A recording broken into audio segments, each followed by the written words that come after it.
κρεμμυδάκι.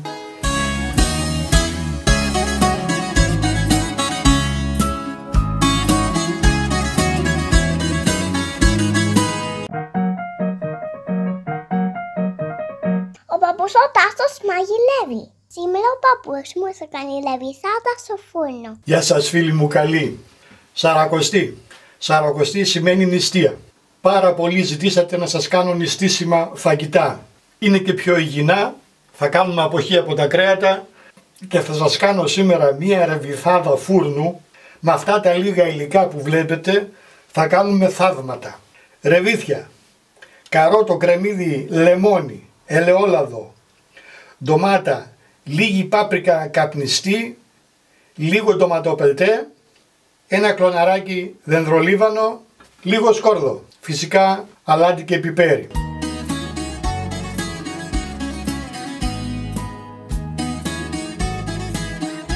Πάμε κατευθείαν να εκτελέσουμε. Πριν όμως να σας πω ότι τα ρεβίθια θα τα βάλουμε από βραδύς στο νερό, όπως κάνουμε με όλα τα όσπρια, με τα φασόλια και όλα αυτά. Αλλά βάλτε τα ρεβίθια σε μια κατσαρόλα, ρίξτε επάνω ένα κουταλάκι του γλυκού σόδα μαγειρική, σκεπάστε τα ίσα ίσα με νερό, ανακατέψτε και αφήστε για 10 με 15 λεπτά. Ξεπλύνετε καλά, βάλτε νερό στην κατσαρόλα να τα σκεπάζει 3-4 δάχτυλα και αφήστε τα τουλάχιστον για 10 ώρες, 12 και όσο παραπάνω τα αφήνετε ακόμη καλύτερα να μουλιάσουν. Την άλλη μέρα θα χύσετε αυτό το νερό, θα βάλετε φρέσκο και θα τα βράσετε για 1 ώρα περίπου, ανάλογα πόσο βραστερά είναι τα ρεβίθια. Εγώ το έχω κάνει ήδη αυτό, έχω τα δικά μου έτοιμα βρασμένα, αυτά τα έφερα μόνο για να σας τα δείξω εδώ στη συνταγή. Και μια και σίγουρα θα με ρωτήσετε για το ψωμί, μόλις το έβγαλα ακόμη είναι ζεστό, είναι το ψωμί το δικό μου. Αυτό το ζυμώνω συνέχεια, είναι με προζύμι και σήμερα θα το έχω σαν συνοδευτικό στη ρεβιθάδα. Πάμε! Μοιραστείτε το βίντεο με τους φίλους σας και αφήστε και κανένα like αν θέλετε. Λοιπόν, έχουμε συγκεντρώσει όλα μας τα υλικά εδώ γύρω τριγύρω μας. Το παν είναι η οργάνωση. Όλα τα άλλα γίνονται εύκολα. Ό,τι χρειαζόμαστε το έχουμε δίπλα μας. Έχω ανάψει το φούρνο στους 200 βαθμούς στον αέρα να προθερμαίνεται. Εδώ έχω τα ρεβίθια τα οποία έβρασα, μισό κιλό ρεβίθια. Τα έβρασα 1,5 ώρα περίπου, να έχουν μαλακώσει.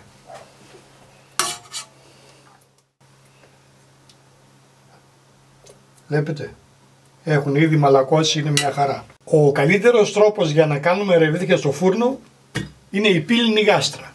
Δεν έχετε, δεν πειράζει, βάλτε ταψί. Βάλτε οτιδήποτε άλλο σκεύος έχετε. Βάλτε ένα πυρέξ που έχει καπάκι. Αν βάλετε ταψί θα το σκεπάσετε με αλουμινόχαρτο. Έτσι, για όλα υπάρχει λύση. Όλα είναι έτοιμα, όλα είναι κομμένα.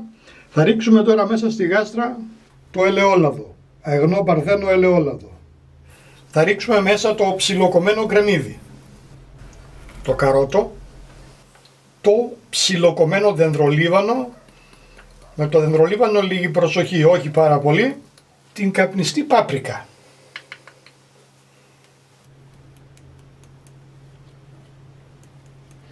Ένα κουταλάκι του γλυκού. Θα τα ανακατέψουμε.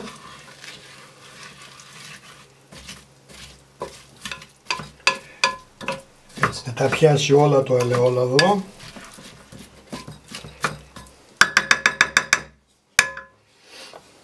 Και ανοιχτό όπως είναι θα το βάλουμε στο φούρνο για να μαλακώσουν τα κρεμμύδια με τα καρότα και τα υπόλοιπα υλικά.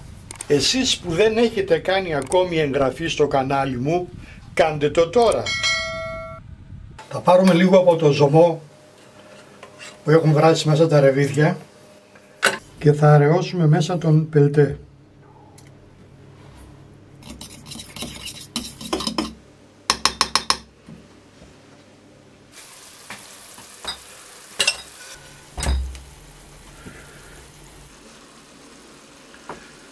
Έμεινε για ακριβώς 15 λεπτά. 200 βαθμούς στον αέρα, το ανακάτεψα 2 φορές ενδιάμεσα.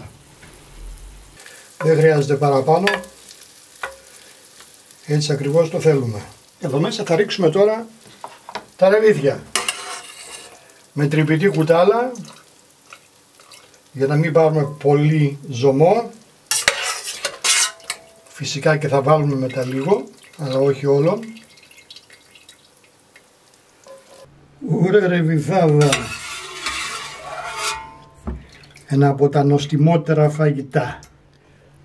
Όσπρια γενικά. Τη συνταγή για το ψωμί την έχω σε κάποιο βίντεο. Ψωμί με προζύμι χωρίς ζύμωμα. Στο σημείο αυτό θα αλατίσουμε. Δεν έχει μέχρι στιγμής καθόλου αλάτι. Τα ρεβίθια βράσανε χωρίς προσθήκη αλατιού, γιατί το αλάτι τα σκληραίνει τα ρεβίθια αν το ρίξετε από την αρχή. Λοιπόν, αλάτι κανονίστε μόνοι σας. Μετρήστε την πίεση και μετά βάζετε το αλάτι που νομίζετε ότι πρέπει να βάλετε. Πιπεράκι.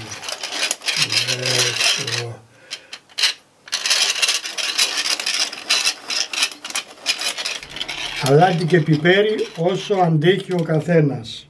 Εδώ τώρα θα ρίξουμε τον αραιωμένο πελτέ. Φυσικά και θα ξεπλύνουμε το μπολάκι μας. Το σκορδάκι μία σκελίδα ίσα ίσα να δώσει λίγο άρωμα. Δεν θέλουμε πολύ σκόρδο. Αν δεν θέλετε παραλείψτε το, μην βάζετε καθόλου. Εγώ είμαι του σκόρδου. Λοιπόν, θα ανακατέψουμε και αυτό ακόμη. Και λέει. Θα τα ανακατέψουμε. Ένα καλό ανακάτεμα να γίνει ομοιόμορφη κατανομή των υλικών. Πρέπει να είμαστε σε καλό δρόμο. Θα προσθέσουμε λίγο ακόμη από το ζωμό. Νομίζω πως αυτός θα φτάσει. Στην πορεία θα το ελέγξουμε και αν χρειαστεί θα προσθέσουμε λίγο ζωμό ακόμη. Δεν το πετάμε το ζωμό που βράσαν μέσα τα ρεβίθια. Λοιπόν, είδατε που έκοψα κρεμμυδάκι και ντοματούλες σε στρόγγυλες φετούλες, γιατί πάντα κάνουμε και κάτι για να έχει και μια ωραία εμφάνιση το φαγητό μας. Έτσι, πέρα από το νόστιμο, να είναι και ωραίο στο μάτι. Να μας κάθεται καλά στο μάτι. Άρα τώρα θα πάρουμε εδώ κρεμμυδάκι και θα το βάλουμε από πάνω από τα ρεβίθια.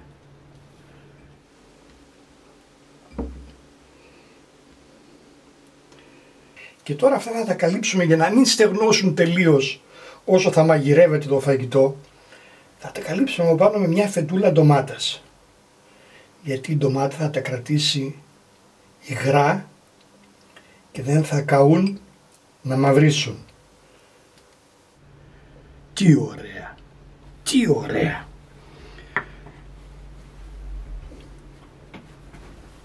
Είμαστε έτοιμοι. Είμαστε ετοιμότατοι.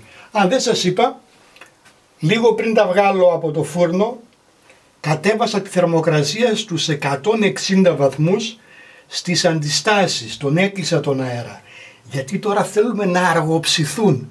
Να αργοψηθούν 2 ώρες, 2,5, θα τα ελέγξουμε, θα σας πω μετά. Οπότε θα βάλουμε τώρα το καπάκι από πάνω, τα πάω στο φούρνο και θα τα πρωτοανοίξω μετά από 1,5 ώρα. Να δω αν χρειάζονται υγρά. Ελάτε και στη σελίδα μου στο Facebook. Ψάξτε με στο Instagram, στο Twitter και στο TikTok. Πρωτοάνοιξα το καπάκι μετά από 1,5 ώρα. Δεν χρειάστηκε να προσθέσω επιπλέον υγρά, μόνο λίγο αλάτι. Εδώ τα βλέπουμε μετά από 2 ώρες. Θα τα αφήσω ακόμη 10 λεπτά ανοιχτά να πάρουν από πάνω και λίγο χρώμα. Να κόψουμε λίγο ψωμάκι.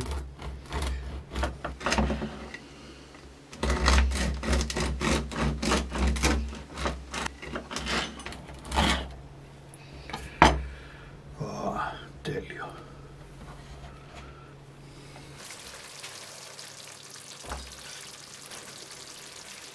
Ορίστε παρακαλώ η special ρεβιθάδα. Έμεινε 2 ώρες σκεπασμένο στους 160 βαθμούς αντιστάσεις και 10 λεπτά ανοιχτό στην ίδια θερμοκρασία, να πάρει από πάνω λίγο χρώμα. Έχει πιει όλα του τα υγρά, θα το αφήσουμε τώρα σκεπασμένο να ξεκουραστεί για κάνα 20 λεπτό πριν σερβίρουμε.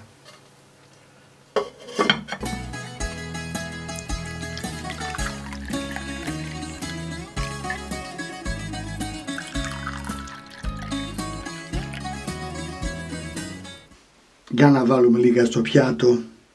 Έχουν μείνει τώρα μισή ώρα σκεπασμένα, έχουν απορροφήσει όλες τις γεύσεις και τα υγρά τους, οπότε νομίζω ότι τώρα είμαστε έτοιμοι να σερβίρουμε.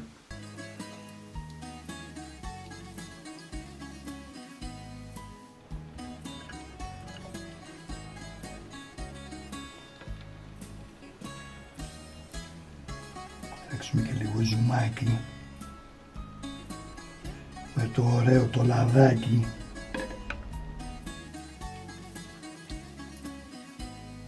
Εγώ τώρα θα του ρίξω από πάνω λίγη ρίγανη για μένα, εσείς μη βάζετε.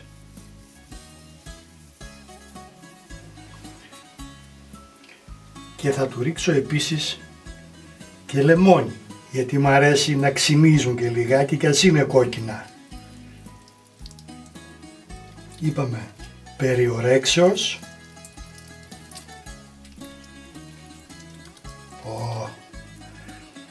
Πάρα πολύ ωραία. Και για να το ολοκληρώσουμε το έργο θα ρίξω από πάνω και λίγο φρεσκοτριμμένο πιπεράκι.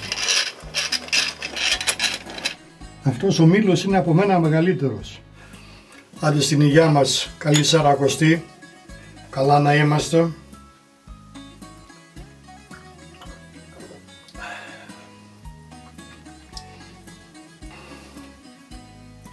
Μένα μ' αρέσει η κόρα. Αυτό είναι το ψωμάκι που κάνω με 3 άλευρα και πολύ σπορό. Με προζύμι χωρίς ζύμωμα στη γάστρα. Σε αυτή εδώ που βλέπετε. Για να δούμε εδώ πέρα τι έχουμε.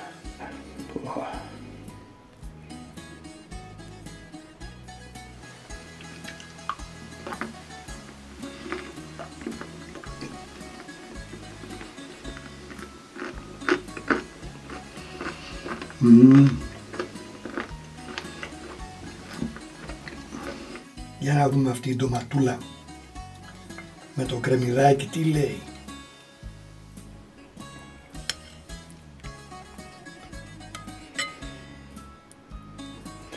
Για να τη γυρίσουμε τούμπα.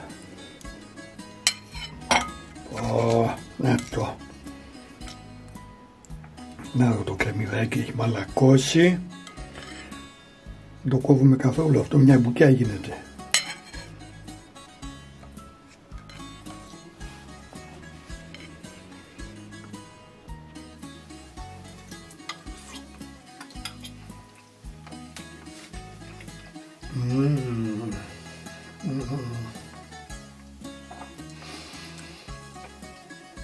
Έτσι νηστεύω όλο το χρόνο, άμα είναι.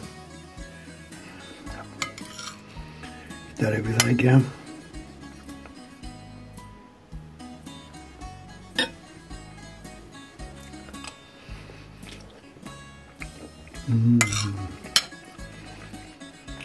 Καμία σχέση με τα κλασικά της κατσαρόλας. Άλλο πράγμα. Και μια λίτσα πράσινη, ταπάκι.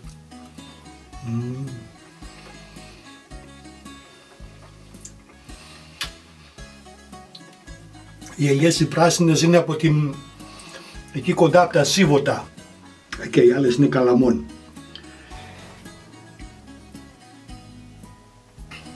Και σαν Θρακιώτης που μου αρέσει το πράσο θα τα συνοδεύσω και με λίγο πράσο, πρασοκόπανος.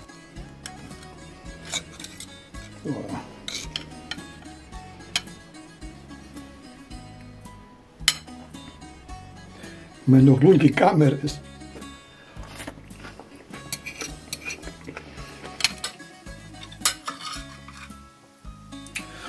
Πάρ' το κουτάλι κύριε Τάσο, είναι καλύτερα.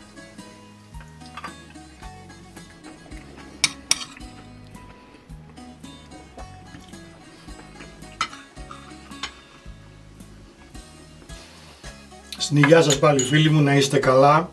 Καλά να περάσετε με τους δικούς σας. Τα ξαναλέμε πάλι στο επόμενο βίντεο. Και όπως πάντα, με αγάπη, Παππούς Τάσος.